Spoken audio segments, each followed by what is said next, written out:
இப்போ பார்க்குற டெரஸ் ரொம்பவே ரஃப்பாக இருக்குது. அதே போல் வந்து நிறைய இடங்களில் சின்ன சின்ன ஹோல்ஸ் ஃபார்ம் இருக்குது. கிராக்கும் டெவலப் ஆயிருக்கு. நிறைய போரோஸும் இதில் ஃபார்ம் ஆயிருக்கு. இது காரணம் என்னென்னா சிமெண்ட் ரேஷியோ ரொம்பவே கம்மியாக இருக்குது. அதே போல் வாட்டம் சரியாக இல்லாததுனால தண்ணி ஸ்டாக்னேட் ஆகுது. தண்ணி தேங்குறதுனாலையும் வாட்டர் லீக்கேஜ் வந்து பெனட்ரேட் ஆகிட்டு சீலிங் வழியில் உங்களுக்கு லீக்கேஜ் நிறையவே இருக்குது இந்த வீட்டில். ஸோ இந்த ஒர்க்கை நம்ம எப்படி வந்து ட்ரீட்மெண்ட் பண்ண போகிறோன்றதை இந்த வீடியோவில் பார்க்கலாம். ஃபஸ்ட்டு மேலே இருக்கிற ஃபங்கஸ் எல்லாத்தையுமே நம்ம வாட்டர் ஜெட் வச்சு க்ளீன் பண்ணி எடுத்துட்டோம். இந்த க்ளீன் பண்ணதுக்கப்புறம் தான் நமக்கு இன்னுமே கிராக்ஸ், சின்ன சின்ன கிராக், பெரிய கிராக் எல்லாமே நல்லா விசிபிள் ஆகும். அப்போ அதை நம்ம ட்ரீட்மெண்ட் பண்ணுறதுக்கு இன்னுமே நல்லா வசதியாக இருக்கும். அதுக்கப்புறம் அந்த ட்ரீட்மெண்ட் ஒர்க் முடிஞ்சதும் சின்ன சின்ன பள்ளங்கள் இருக்குது. ஸோ அதெல்லாம் நம்ம வந்து polymer, liquid and cement mix பண்ணி ஃபில்லிங் பண்ணுறோம். அப்படியே டேரெக்டாக அப்ளிகேஷன் பண்ணும்போது இந்த மேடு பள்ளமாக தெரியும், பார்க்கறதுக்கு நல்லா இருக்காது.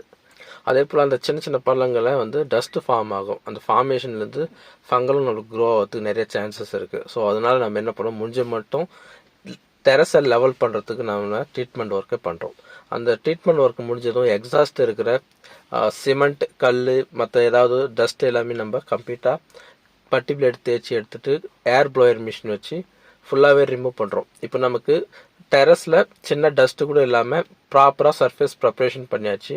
ஸோ இந்த கார்னரில் நம்ம ஜியோ ஃபேப்ரிக் கிளாத் லே பண்ணுறோம். ஏன்னா பேரப்பெட்டுக்கும் ரூஃபுக்கும் ஜாயிண்ட் ஏரியாவில் சின்னதாக ஒரு கிராக் அண்டு ஒரு ஹோல்ஸ் ஃபார்ம் இருக்குது. ஸோ அதையும் நம்ம ஃபில் பண்ணதுக்கப்புறம் அதுக்கு மேலே கிராக் டெவலப் ஆகாமல் இருக்கிறதுக்காக இந்த ஜியோ ஃபேப்ரிக் கிளாத் லே பண்ணுறோம் எல்லா கார்னர்லையும். அதுக்கப்புறம் நம்ம இப்போ வந்து வாட்டர் பேஸ்ட் எபாக்சி ப்ரைமர் ஒரு கோட் அப்ளிகேஷன் பண்ணி நல்லாவே காய விட்டதுக்கப்புறம் எலாஸ்டமேரிக் ஃபைபர் ரெயின்ஃபோர்ஸ்மெண்ட் கோட்டிங்கில் ஒயிட் கலர் 3 கோட்டிங் இந்த டெரஸ்க்கு நம்ம அப்ளை பண்ணுறோம்.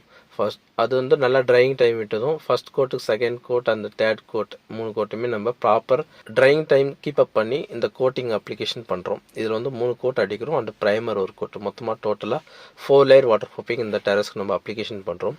உங்களுக்கும் இது போல் சர்வீஸ் வேணும்னா ஸ்க்ரீனில் தெரிய நம்பரை கான்டாக்ட் பண்ணுங்கள். அதுக்கு முன்னாடி நம்ம சேனலை சப்ஸ்கிரைப் பண்ணுங்கள், ஷேர் பண்ணுங்கள், லைக் பண்ணுங்கள். Thank you viewers.